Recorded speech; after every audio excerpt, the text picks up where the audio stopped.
So I'm doing this research with David's help and help of some MBA interns here called 21 Companies for the 21st Century. And what I'm looking for is companies that are growing in the most important ways, companies that are thriving in the 21st century, and what are they doing differently than their counterparts?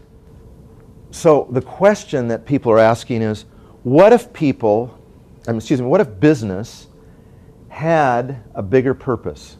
If I were to sort of analyze the trends, I'd have sort of an economic view of business. That was one trend. Make money, make profit, grow the regional economy, create customers.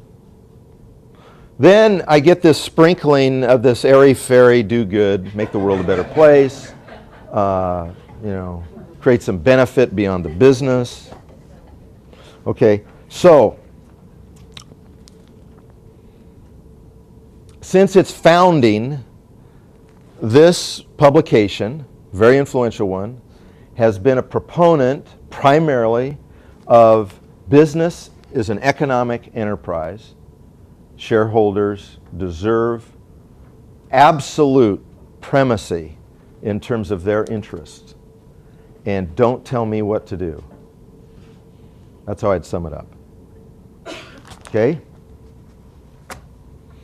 The second biggest business publication today after Fortune is a magazine called Fast Company. On the cover is Mark Parker's the CEO of Nike, the most creative CEO in the world, it's called.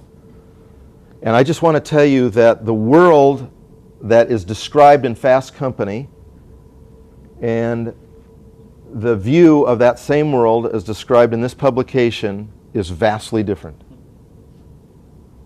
And what I want to suggest today is I want you to just be open to the possibility that this is yesterday's news. And I want you to consider, now think about what I was talking to these GM guys about. I want you to consider, you may not believe it, you may not like it. I just want you to consider, what if it's true that this was yesterday's news and this was a picture of the future? Just for today, just for the next few hours. I promise you won't be hospitalized. So, not only does the CEO of Cisco Systems, which is growing pretty rapidly right this minute, says they want to have the best products in the world. Not only have they said they want to be the best business in the world, what their goal is to be the best enterprise for the world.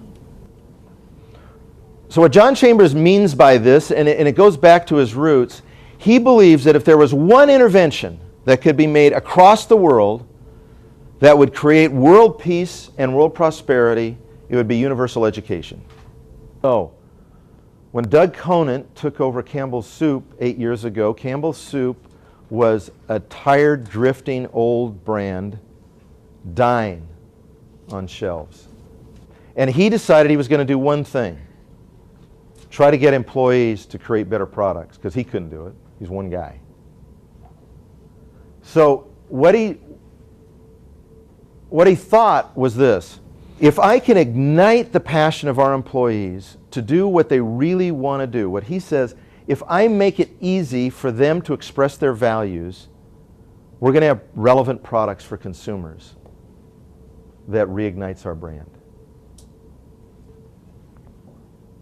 What my friends at Nike says is this: that's the purpose of business.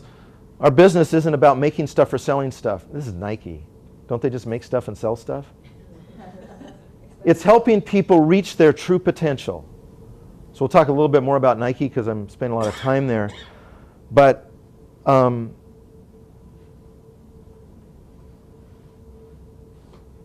Nike is trying to change the world through access to sport. And you're going to see a big campaign in the fall called Innovate for a Better World. And here's what they find. There's 800 million women under the age of 35 who are functionally illiterate in the world. 800 million. So if you think of the loss of value that those women could bring to the world, to their villages, to their areas, because they're illiterate, it's incalculable, the loss of value. And what they've discovered is that illiterate girls who learn how to play sports, and they primarily play volleyball, basketball, and soccer, gain self-esteem, or what's called self-efficacy, self-determination. Like, I can do things. I can achieve things. I'm important. I'm not physically afraid. I can develop some physical prowess. So there's in those cultures, girls who take part in sport are much less likely to be abused, to be victimized, to be enslaved, to be raped, to be all those horrible things that happen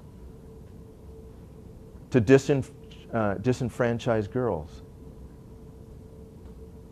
So I can go on and on with what they've found. They have a thing called the Homeless World Cup. What they found is if they take homeless people and treat them like Olympic athletes, that after that week, so they have uniforms and they stay in nice places, after that week, the number of homeless people who gain skills like literacy, gain good jobs, and begin to live in permanent homes goes up dramatically.